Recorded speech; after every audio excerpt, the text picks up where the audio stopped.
O pesquisador e escritor Paulo Henrique de Figueiredo lança a obra que revela fatos desconhecidos da vida de Allan Kardec e conduz o espiritismo para a libertadora doutrina dos espíritos.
Boa noite, Lizete. Tudo bem? Olá, tudo bom? Agradeço Ótimo. o convite de retorno, né, à casa. Essa casa tão longe da gente, da casa da gente, mas tão perto, né, no espaço espiritual. Boa noite a todos. Mais uma segunda-feira, abrindo a sala do Centro Espírita Zilda Gama. Hoje teremos como convidada Elisete Inês, estudante da doutrina espírita. É uma alegria estar aqui, junto a todos os amigos do Centro Espírita Zilda Gama. O nosso abraço a todos os companheiros e companheiras de todas as partes que nos acompanham nesta noite. Rogamos aos espíritos superiores, benfeitores e educadores, que nos inspire e nos sustente na caminhada. Que possamos colher neste momento de reflexão que a companheira Elisete trará como tema 160 anos do Evangelho segundo o Espiritismo. Que possamos aprender dessas lições para a nossa caminhada e evolução espiritual. Que a paz se faça hoje e sempre em nossos corações. Isso aí. Bom, tudo certo então. Bem, então boa noite a todos. É uma alegria muito grande, até uma grande, além de alegria, uma grande responsabilidade. Eu fico muito feliz de ser convidada novamente para poder conversar, para a gente refletir nesse Centro Espírita Zilda Gama. A gente agradece, então, a confiança tanto dos colegas de estudo quanto da espiritualidade, que coloca, então, em nossa possibilidade que a gente possa conversar um pouco sobre o tema proposto. O tema proposto hoje é sobre a obra O Evangelho segundo o Espiritismo. Eu vou falar da estrutura e da obra, dessa terceira grande obra da doutrina espírita, que fundamenta, que nos orienta, que nos instrui, nos baliza, literalmente, dentro da nossa jornada de estudos, de compreensão, mas, acima de tudo, ela nos baliza, assim, nos dá o caminho para a nossa condução da nossa encarnação, da qual estamos hoje tendo o privilégio, então, de vivenciar. O Evangelho segundo o Espiritismo é a terceira obra de 5 grandes alicerces da doutrina espírita. Essa obra ela foi lançada em abril de 1864 em Paris. Essa obra exigiu muito por parte do codificador, porque, por ser um estudo, já tinha sido publicado como primeira obra fundamental dos fundamentos da doutrina, o Livro dos Espíritos, depois o Livro dos Médiuns, e agora então estaria vindo, em 1864, a terceira grande obra, que é o Evangelho segundo o Espiritismo. Foi uma obra de muita exigência por parte do codificador, tanto que ele se retira por 2 meses, por orientação espiritual, ele se retira da cidade de Paris e se refugia, digamos assim, no litoral, uma cidade chamada Saint-Adresse, para que lá, junto com uma pleiade de espíritos puros, uma pleiade de espíritos elevados, coordenados pelo Espírito puro de Jesus, pudesse fazer então uma reanálise de toda a obra monumental que é o Livro dos Espíritos, trazendo então a estrutura de ciência espírita, porque a doutrina espírita é uma ciência ancorada, sustentada na filosofia e na religião. E na terceira parte do Livro dos Espíritos, então temos a parte da moral, da moralidade, da conduta, que viria a dar uma orientação a todos os que desejassem conhecer e seguir a doutrina espírita. Kardec, então, percebendo a necessidade de estruturar um escrito dessa obra, fundamentando, salientando, ressaltando a parte da moral, ele então escreve o Evangelho segundo o Espiritismo, que se fundamenta, se orienta e usa os evangelhos e o Evangelho da Boa Nova do Cristo para elaborar essa obra. O Evangelho segundo o Espiritismo, então, ele começa num ponto de partida que o objetivo dele é servir-se das máximas do Cristo, extrair delas, dessas orientações, dessa boa nova que o Cristo veio trazer para a Terra.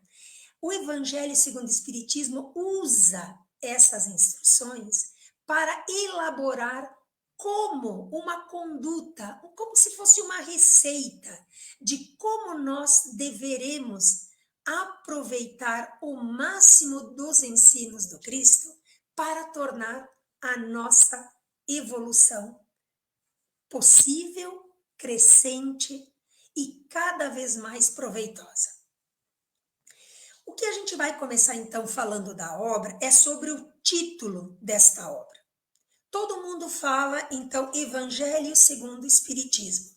Mas o que a maioria esquece de ler ou até de lembrar é que há um subtítulo nesta obra. Ela diz assim, o Evangelho segundo o Espiritismo. E agora olhem o subtítulo. Contendo a explicação das máximas morais do Cristo, sua concordância com o Espiritismo e sua aplicação às diversas posições da vida. Então, o que claramente fica aqui? Esclarecido, claro para a gente. Traz as máximas do Cristo, concordando e alinhando a doutrina espírita em cima dessas máximas e nos instruindo a aplicá-las dentro do cotidiano da nossa vida, no dia a dia, nos momentos que a gente tem dúvidas, no momento das nossas escolhas, no momento das minhas aflições, das nossas aflições.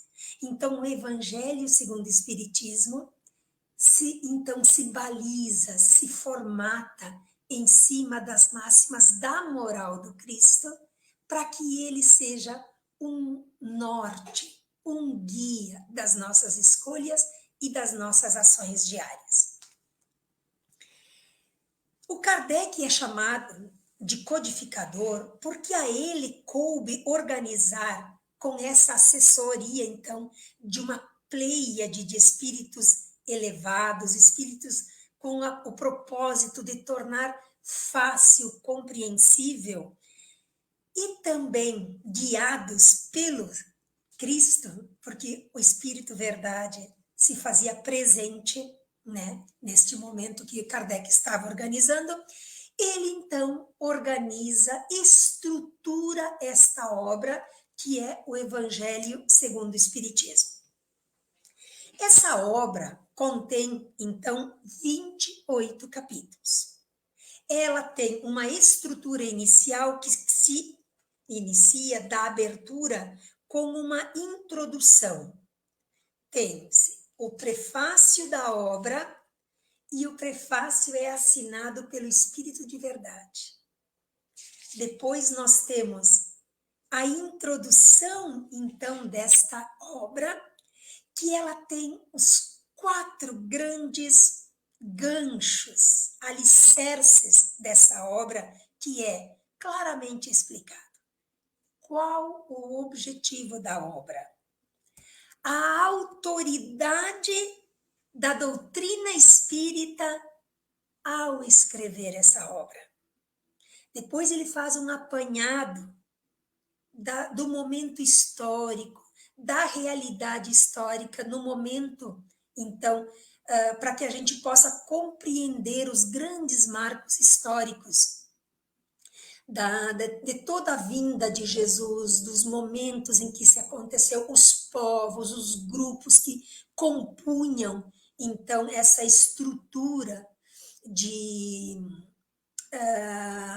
da vivência de Jesus e na vivência pessoal dos ensinos do Evangelho que Jesus veio personificar.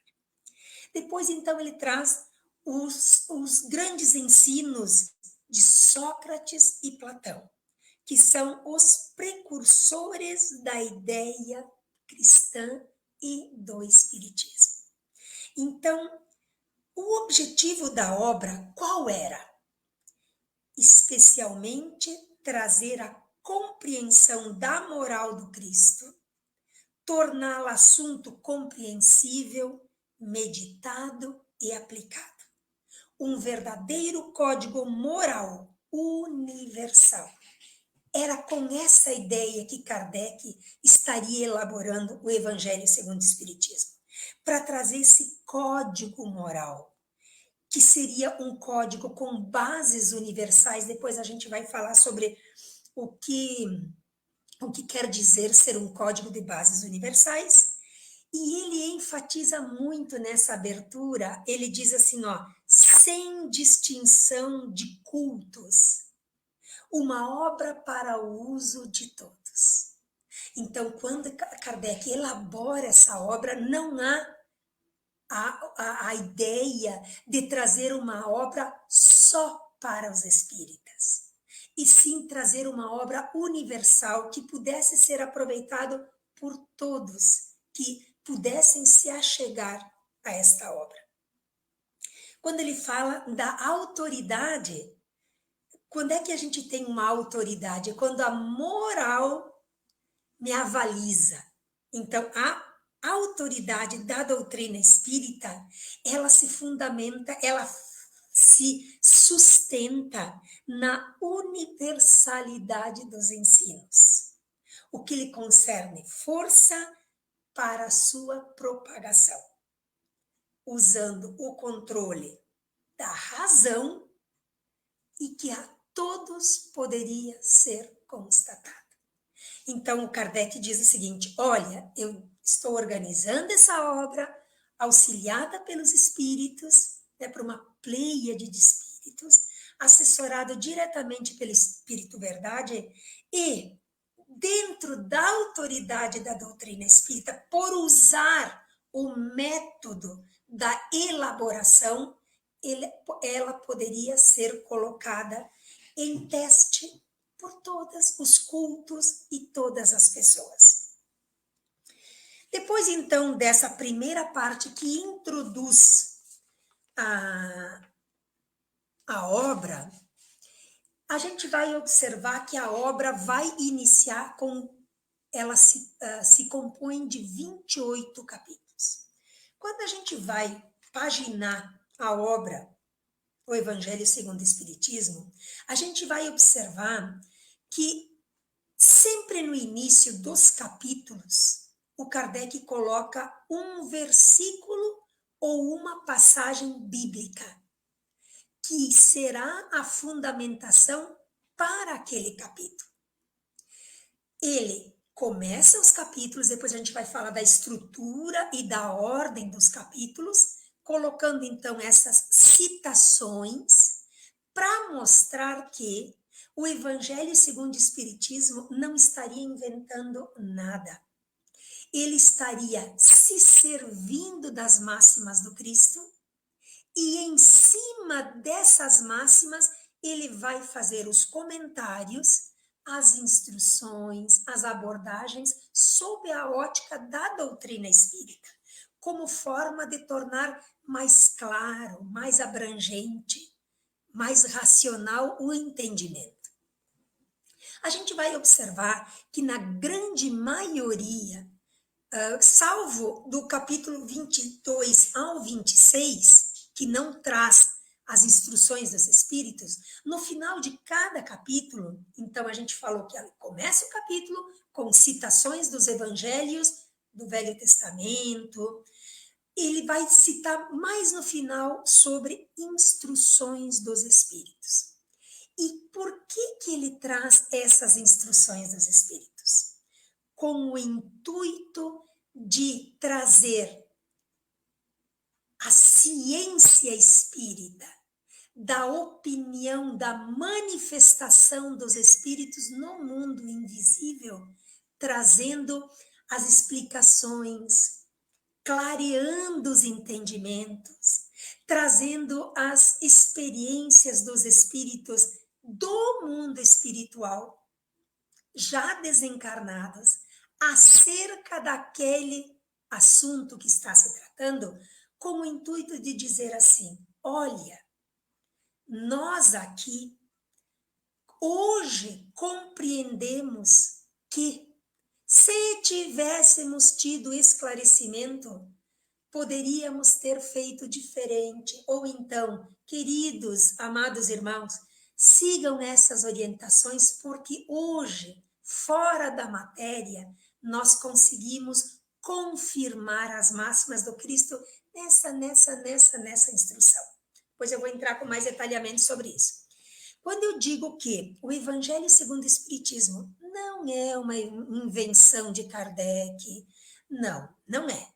Ele se serve das citações dos evangelhos, tanto que tem 73 citações de Mateus no Evangelho segundo o Espiritismo, 30 citações do evangelista Lucas, 18 citações do Evangelho de Marcos, 8 citações do Evangelho de João, 2 citações de Atos dos Apóstolos, 12 citações das Epístolas de Paulo, 12 citações do Antigo Testamento.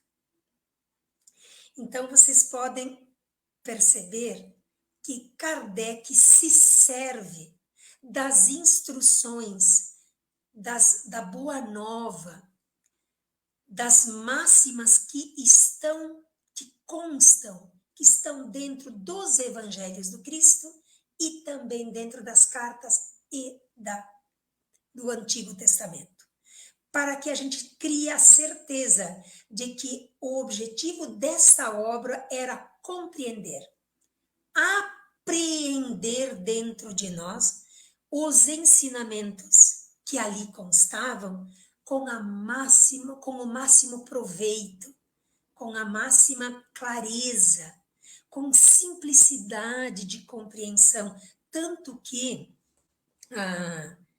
essa obra ela é de uma literatura muito simples, muito fácil. Mas o que a gente percebe? Eu falo isso que a gente ouve nos colegas, nos frequentadores da casa espírita. E aí, muitas vezes a pessoa diz, olha, eu ganhei o Evangelho segundo o Espiritismo, ai, mas o início da obra é tão difícil, ai, eu não gosto de ler fatos históricos, ai, na introdução, eu quero já ir pular. Então, conselho, não se deve pular nenhuma linha da obra do Evangelho. A sequência, a estrutura, cada página, cada orientação tem o seu valor máximo. É um tesouro precioso.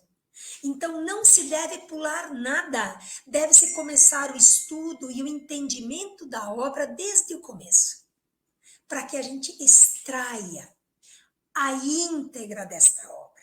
Então, não é para pular nenhuma página, quando se adentra o conhecimento desta obra. Eu falei que então tinha, no final de quase todos os capítulos, a gente tem a instrução dos espíritos, como disse, é uma instrução, uma clareza do entendimento. O Kardec utilizou mais de 100 mensagens psicografadas por diferentes médiuns em diferentes localidades. Como é que funcionava essa elaboração? Por isso, do detalhe, do cuidado, do método científico que Kardec usou.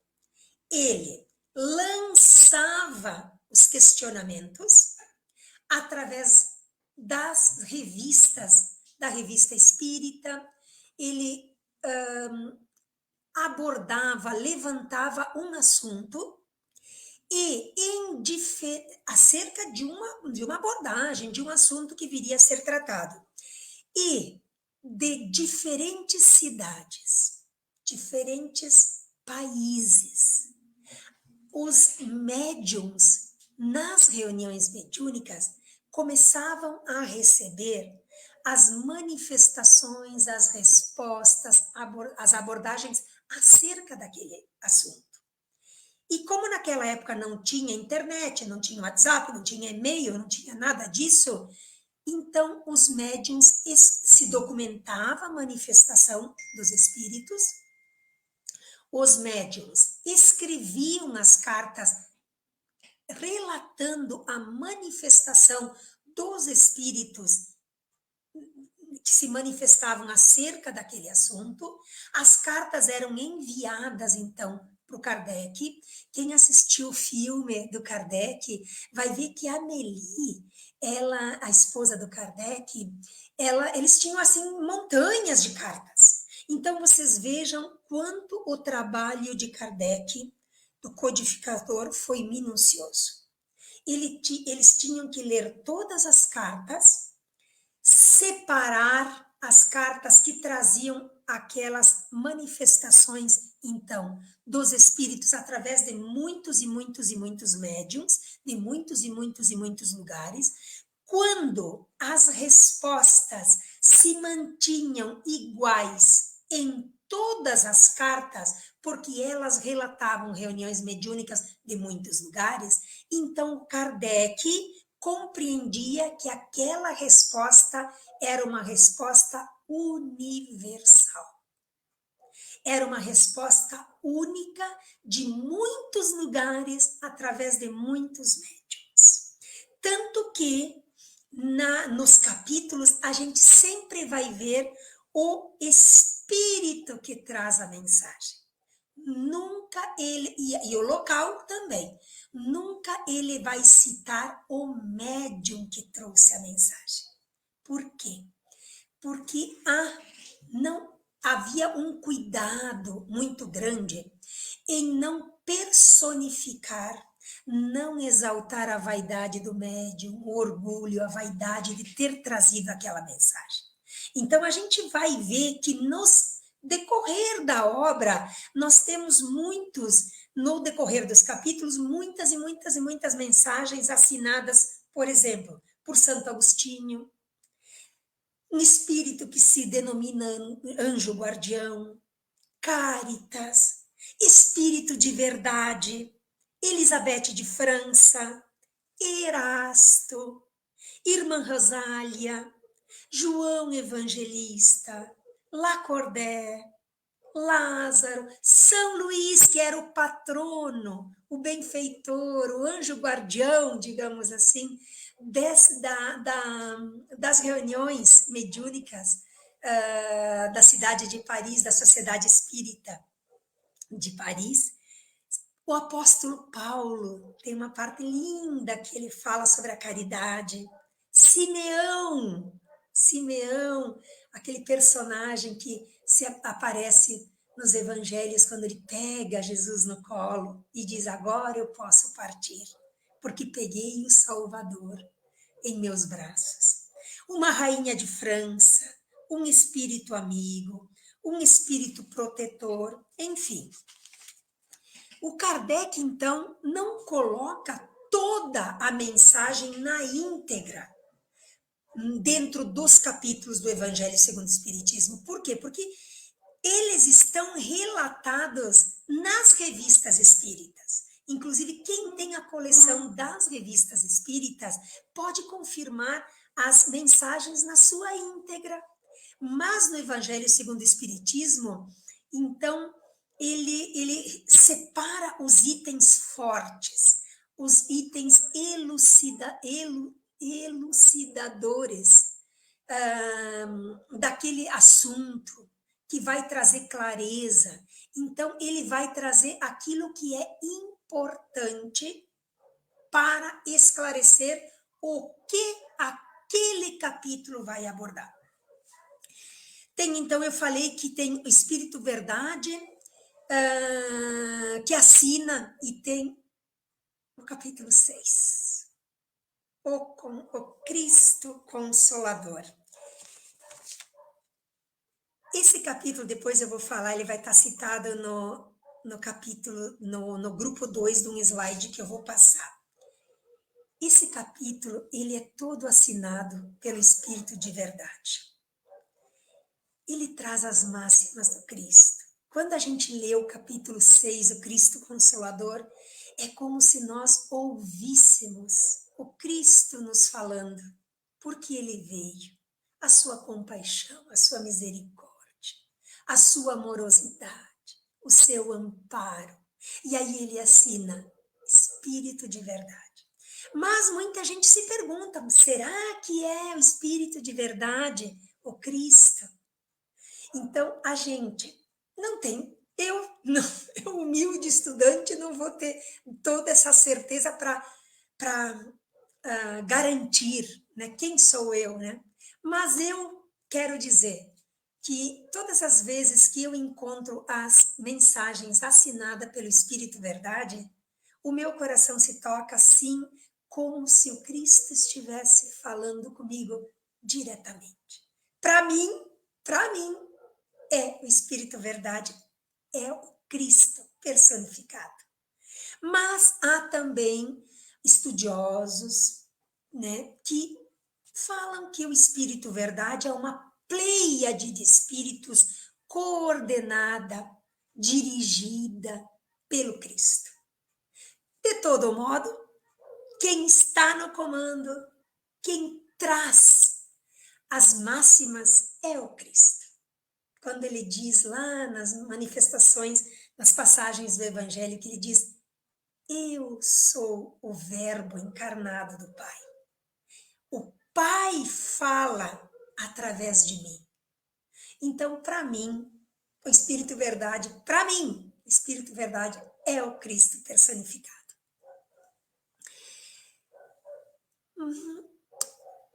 Ao escrever o Evangelho segundo o Espiritismo, o Kardec, então, traz a moral do Cristo para todas as religiões.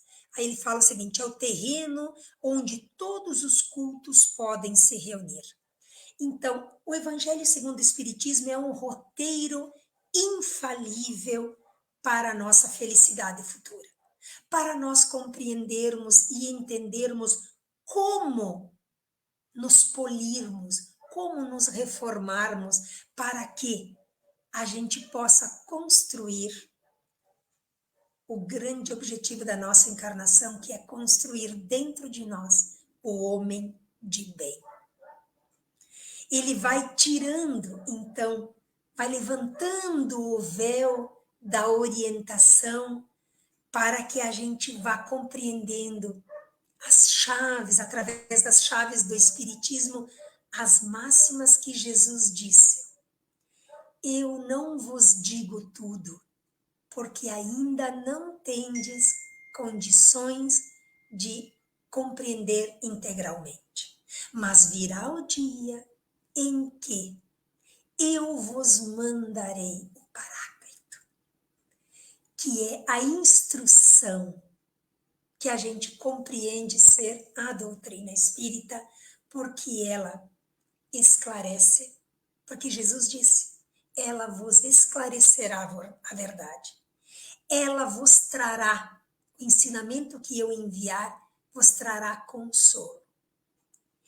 Ela será a compreensão das máximas da verdade.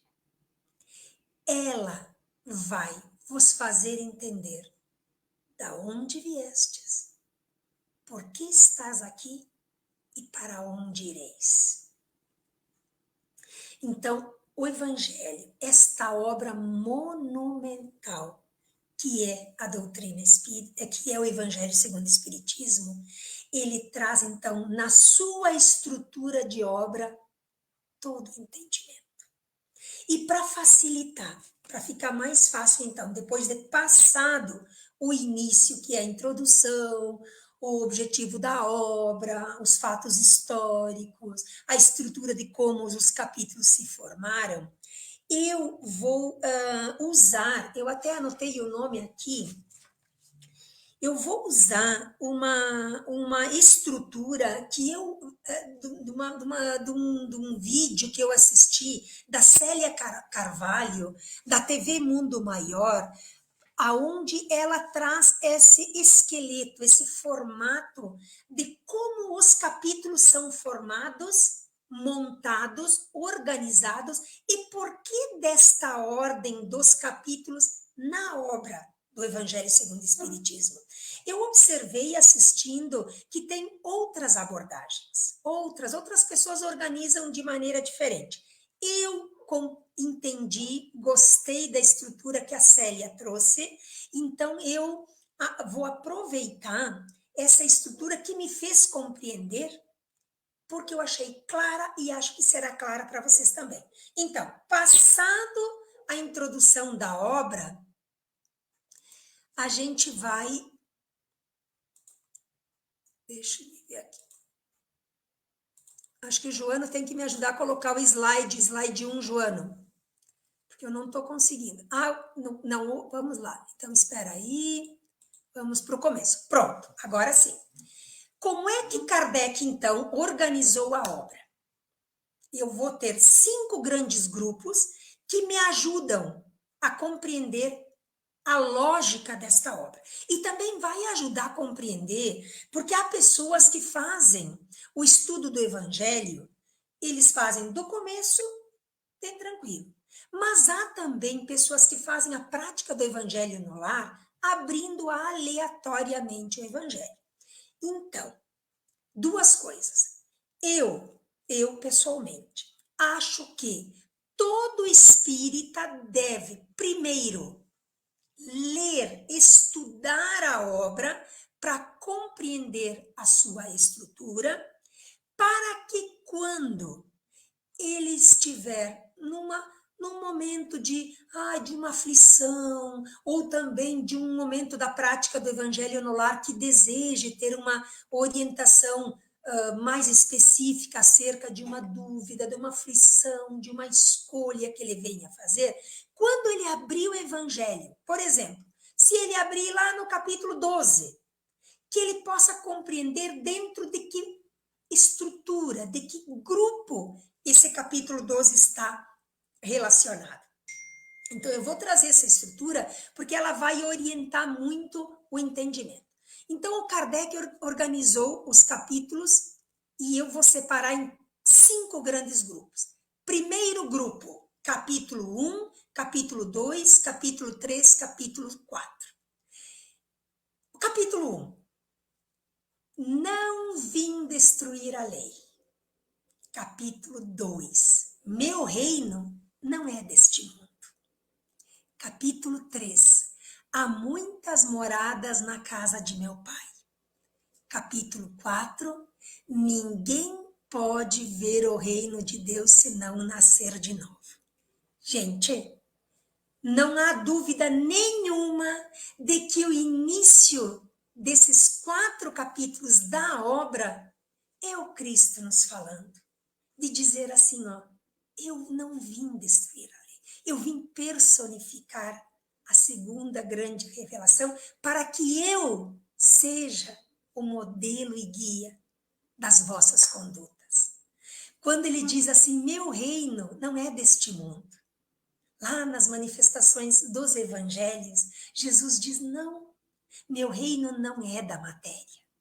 Não, eu não quero estabelecer o meu reino em apegos materiais. O meu reino é junto das esferas espirituais, aonde é a verdadeira morada do Espírito. Há muitas moradas na casa do meu pai, e se assim não tivesse sido, eu não vou teria dito. E aí, o que ele vai dizer? Os mundos, a multiplicidade dos mundos habitados. Para que a gente não se apegue de que aqui é a nossa morada final. Não, não é. Aqui é um estágio, uma escola. E ninguém pode ver o reino de Deus se não nascer de novo. O grande princípio da reencarnação. Aonde a gente guarda o consolo, a certeza de fazer de novo aquilo que o meu espírito não conseguiu fazer de modo perfeito. Então, a reencarnação, a grande oportunidade de retorno, de refazimento, de recomeçar, de consertar aquilo que não ficou bem feito. Então, é o Cristo nos abrindo essa obra, colocando as máximas das suas grandes verdades. O segundo agrupamento, então, quando a gente adentrar, capítulo 5, capítulo 6, capítulo 7, e até o capítulo 10. Capítulo 5, bem-aventurados os aflitos.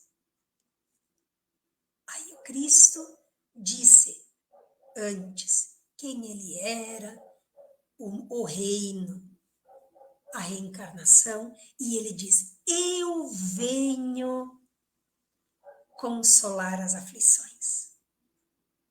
Aí ele fala da mansuetude, ele fala dos bem-aventurados.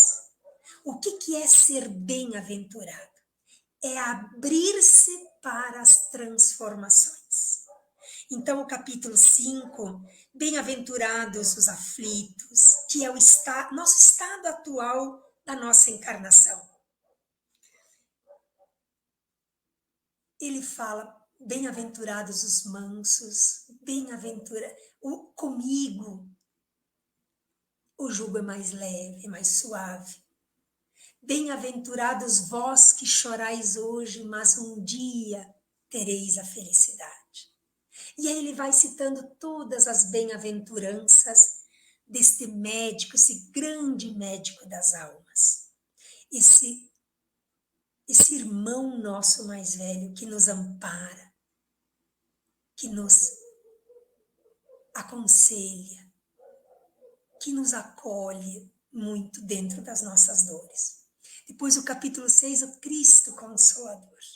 Ele assina todas as mensagens de Espírito de Verdade. Ele é um capítulo belíssimo, belíssimo, as máximas do Cristo, da sua misericórdia, da sua doçura. Aqui ele veio, como podemos contar com ele, né? Sabendo que nele haverá sim um fortalecimento, um encorajamento. Depois o capítulo 7 é bem-aventurados os pobres de espírito. Aqueles que em espírito se elevam. Porque a pobreza nossa é a pobreza da matéria. Mas aquele que em espírito se despe da matéria, se eleva, se enriquece. Depois ele fala no capítulo 8, bem-aventurados os puros de coração. A pureza. Aí ele vai citar a pureza da criança, para que a gente se sirva da limpidez, da transparência dos corações de uma criança, para que ela sirva a nos orientar, para a gente fazer a condução da nossa caminhada. Bem-aventurados os mansos e pacíficos. Então a gente vai entender que a violência gera violência, que não será através da voz levantada que o mundo mudará. Aquele que propagar a paz verdadeiramente fará a revolução. Então a conquista dos corações não se dará na obrigatoriedade das pessoas seguirem forçosamente os princípios que para mim servem e para o outro tem que ser obrigatório. Não. Pela passividade, pela mansuetude, pelo exemplo, nós conquistaremos, então, a moralidade de divulgar as máximas do Cristo. Bem-aventurados os misericordiosos, aqueles que não cobram pela ira, pela sua justiça pessoal, aquele que concede o direito ao outro de fazer novamente diferente aquilo que não ficou bem feito, aquele que concede o perdão, aquele que experimenta a beleza de oportunizar que o outro também se eleve e encontre seu caminho. O terceiro agrupamento, então, aí começa o seguinte, então, voltando lá no começo, o Cristo com o seu propósito, seu objetivo, da onde ele veio, para onde nós iremos. Depois ele diz a quem ele veio aguardar, acolher, consolar, conduzir. E depois, então, agora o capítulo 11, 12, 13, 14, 15 são os desafios individuais. Porque está claro para nós dentro da doutrina espírita que a conquista da evolução se dará pelo esforço próprio e pela vontade própria, pelo livre-arbítrio, pelo querer cumprir com o nosso dever. Então, aqui ficam agrupados, relacionados os capítulos que vão tratar dos desafios individuais. É preciso me autorreformar, atuar no espaço, na minha oficina que me cabe. Eu me transformando, o mundo se transformará. Então, são os desafios do indivíduo para conquistar a evolução. Capítulo 11. Amar o próximo como a si mesmo. Fazer ao outro o que gostaríamos que fizessem a nós mesmos. Amar os vossos... Esse agrupamento eu acho um dos mais difíceis, é um dos grandes desafios que a gente tem para poder galgar os degraus. Amar os inimigos. Que a mão esquerda não saiba o que faz a mão direita. Que a caridade seja uma caridade aonde a gente não dá esperando o retorno. Esse capítulo 13 é assinado pelo apóstolo Paulo, que vai falar da caridade, a caridade moral, a caridade material, a caridade moral, a caridade material, que ele vai nos dar, vai nos falar que é preciso reformular o modo de servir. Não é aquele que dá com uma mão e espera com a outra. Não. É aquele que dá sem esperar retorno. Então, a mão esquerda da mão direita, a mão esquerda do íntimo, do espírito, da sabedoria, da elevação. E a mão direita, a razão. Então, que uma mão não impeça a outra de operar. É um grande desafio. Capítulo 14, honra teu pai e tua mãe. Quem não aprende a respeitar os que lhe antecederam, os seus pais, os mais velhos, não respeitará ninguém. Então, da nossa jornada, se eu não desenvolvo o respeito aos mais idosos, às pessoas que me antecederam, não estarei apto nunca a alcançar a elevação moral. Então, quem não respeita pai, quem não respeita mãe, a ninguém aprenderá a respeitar. Vejam a importância da educação familiar, no exemplo dos pais. Fora da caridade não há salvação, acho que eu falei antes da mão esquerda, não. Fora da caridade não há salvação, este é o capítulo que o apóstolo Paulo assina, fala da caridade, a caridade é o coração em ação. É o íntimo, é o espírito em ação. O agrupamento 4, então, depois de eu cumprir os desafios individuais, então surgem os desafios coletivos.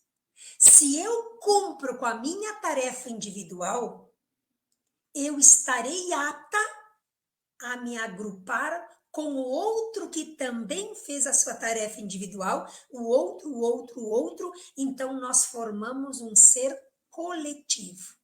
Nós formamos os agrupamentos, as sociedades, as comunidades, os países, as cidades. Então, nós passamos a ter responsabilidades depois que eu aprendi a superar os desafios individuais. Automaticamente eu serei um elemento coletivo que soma. Para quê? Para que todos alcancem a perfeição. Sede perfeitos.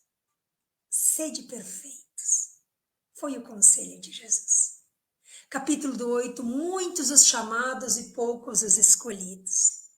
Quantas vezes nós nos demoramos até que o despertamento se fizesse concreto. E assim são muitas e muitas pessoas que a gente conhece, a gente diz, nossa, como pode ter tanta perversidade? Como pode ter pessoas que não se compadecem do outro? Porque ainda eles não foram despertados. Jesus disse, o homem erra, comete erros muito mais pela ignorância do que pela perversidade.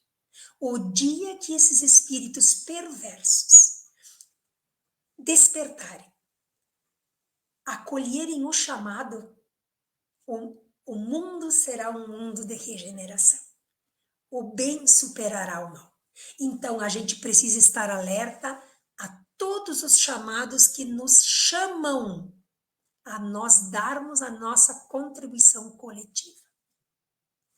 A fé que transporta montanhas. A fé deve ser a base, a certeza de que algo maior nos espera. Que se aqui, eu creio que aqui, eu não vivencio a plenitude da minha felicidade. Porque hoje eu estou feliz, amanhã já estou triste, alguma coisa acontece. É preciso crer que a felicidade não está na matéria.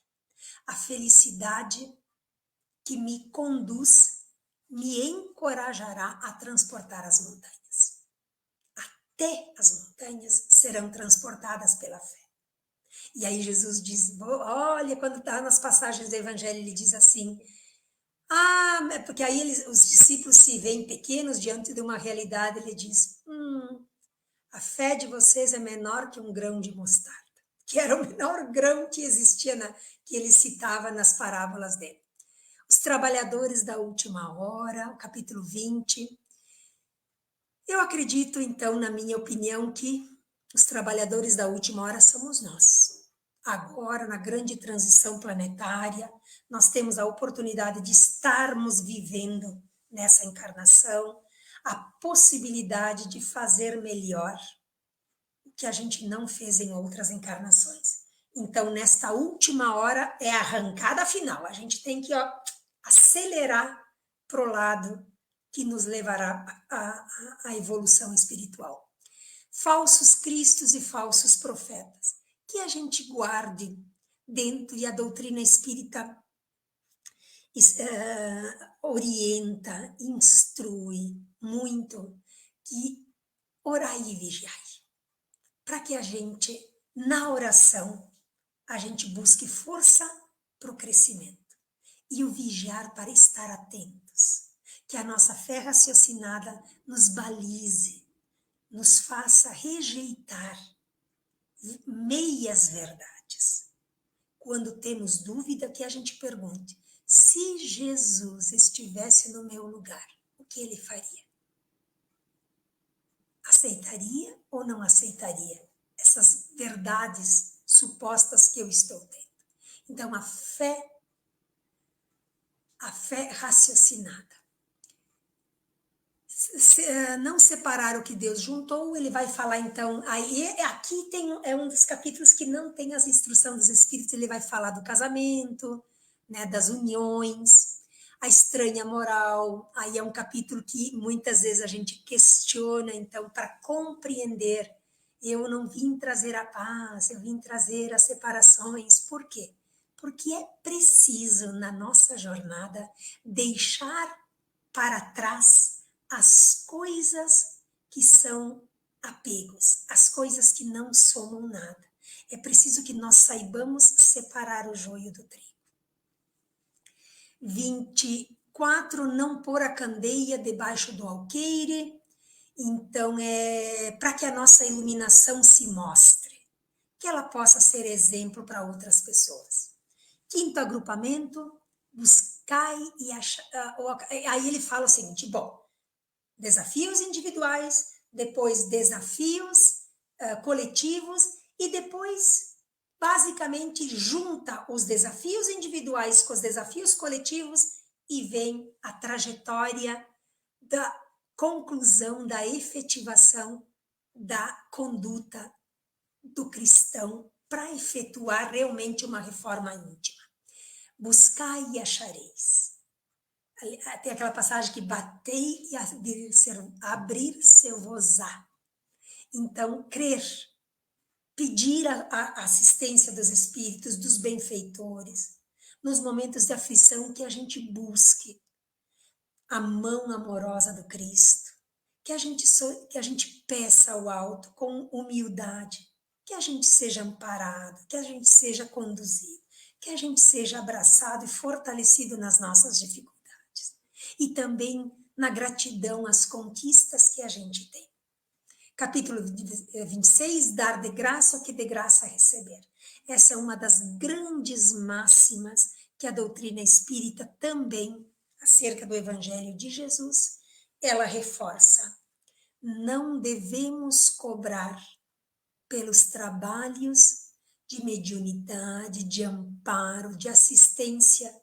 Então, a nossa doutrina, ela nos esclarece muito isso, que nada deve ser cobrado, que sim, devemos sustentar as nossas entidades voluntariamente, para que a gente possa manter as estruturas, mas que não haja um espírito de cobrança do serviço que a gente faz, do amparo religioso, do atendimento fraterno, dos trabalhos voluntários. É dar de graça o que de graça a gente recebe todos os dias, que é a assistência do alto. A gente não é cobrado por essa assistência, essa amorosidade que a gente vivencia. Capítulo 27, pedi e obtereis, a certeza de que a gente, então, é sempre amparado e sempre bem acolhido. E o capítulo 28, as preces, coletâneas de preces espíritas. Então, como orar? Dentro da doutrina espírita, a gente não tem uma estrutura de obrigatoriedade de como orar. Não precisa ajoelhar, não precisa fazer preces decoradas, nada disso. Dentro da doutrina espírita, nós somos orientados, e a gente orienta também, que a verdadeira prece é aquela que coloca em comunhão o meu coração com o coração do alto. A prece para o espírita, para o cristão espírita, às vezes nem de palavras precisa. Mas, no capítulo 28, então, há uma coletânea de preces. Por quê? Porque algumas pessoas, muitas vezes, podem se perguntar, por que como eu faço uma prece para alguém? Então, há sim uma orientação de como fazer alguns exemplos de como fazer prece, mas elas são preces orientativas. E ela traz naturalmente nesse capítulo 28 a prece que Jesus nos ensinou, que é a prece dominical, a prece do Pai Nosso. Quando Jesus se recolhia para orar, ele entrava em comunhão com o Pai. E aí os discípulos diziam, Jesus, ensina-nos a orar.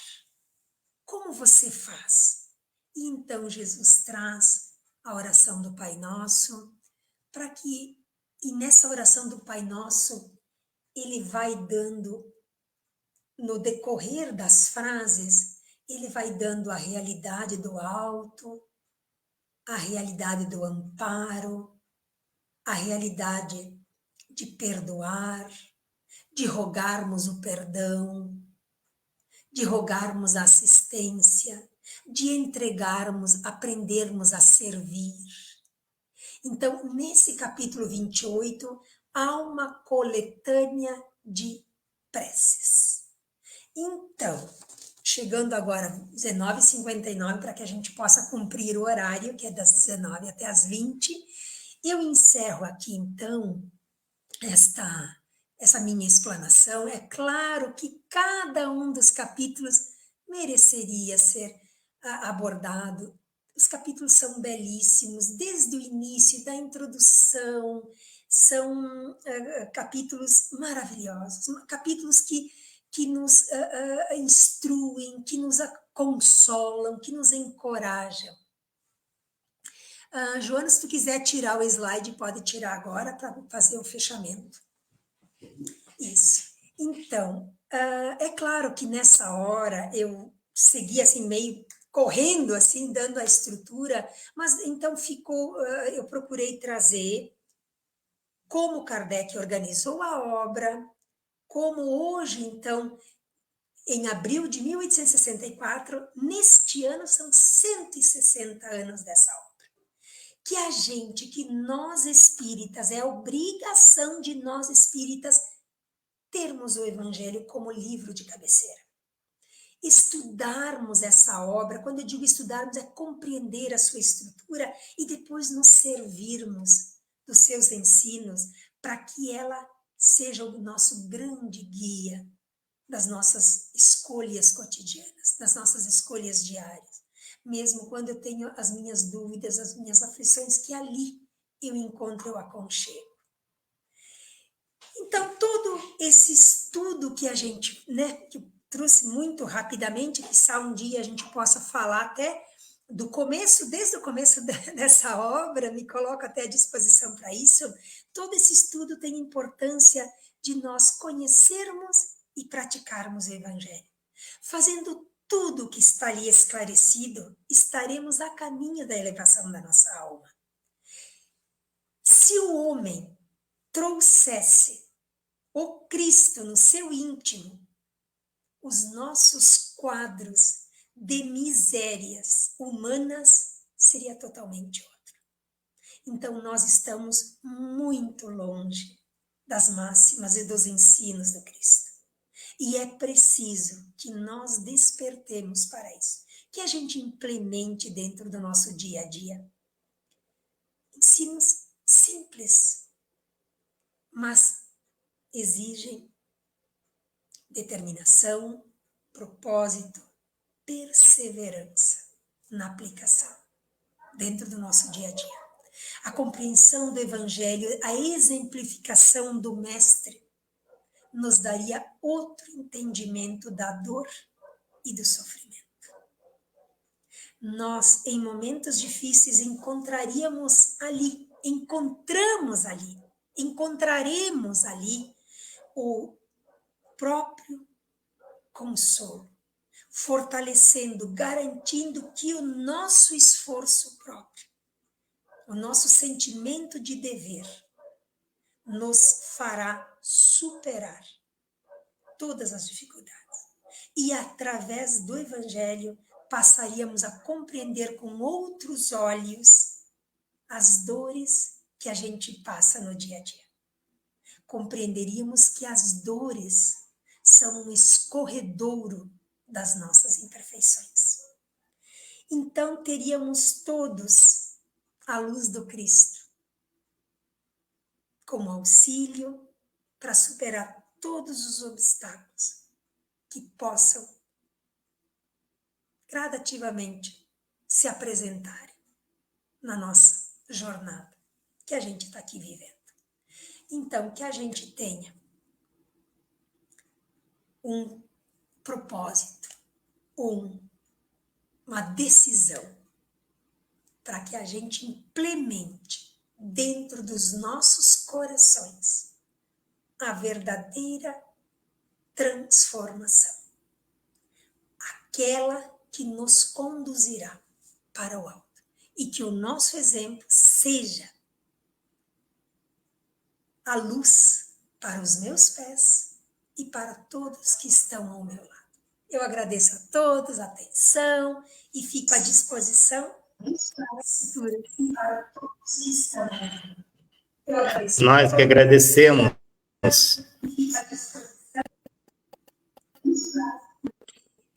Joana, muito obrigada pela oportunidade. Pena que, né, a gente é uma obra que, né, merece ser refletida, linha a linha. Mas que ela Sem dúvida. A formação para todas nós. Sem dúvida. É isso. Nós que agradecemos, tá? Pelo carinho, pela sua atenção, por esse presente de 16 anos que a instituição está fazendo este mês. Que lindo! Então, agradecemos. Nossa, vida longa ao Centro Espírita Zilda da Gama, então. Vida longa. Que ela possa frutificar cada vez mais. Obrigado. Então, assim convido a todos a fechar os olhos, abrir o coração e agradecermos. Senhor, humildemente reunidos sobre a árvore da prece, agradecemos o dia que tivemos, os irmãos encarnados e desencarnados, que o Senhor conduziu até o nosso coração. Que possam eles, Senhor, ser encaminhados ao caminho do bem, ao caminho da luz. Não esquecendo daqueles que estão registrados no caderno de nosso coração. Pais, filhos, tios, irmãos, amigos, conhecidos, não conhecidos. Não esquecendo daqueles que algum dia, em algum momento, utilizando mal o nosso livre-arbítrio, os prejudicamos. Que possam chegar até eles as energias positivas de paz, amor e justiça, envolvendo-os, sorguendo a vontade de cada um deles. Obrigado a Zilda Gama, mentor espiritual de nossa casa, que possa nos abençoar no trabalho que aqui nos propomos. E obrigado a você, Elisete, e a todos que participaram juntos de nós. Hoje e sempre, assim seja. Que assim seja. Então, até mais. Até, querida. Até a Obrigada. próxima oportunidade. Até logo. Até. Audio Jungle.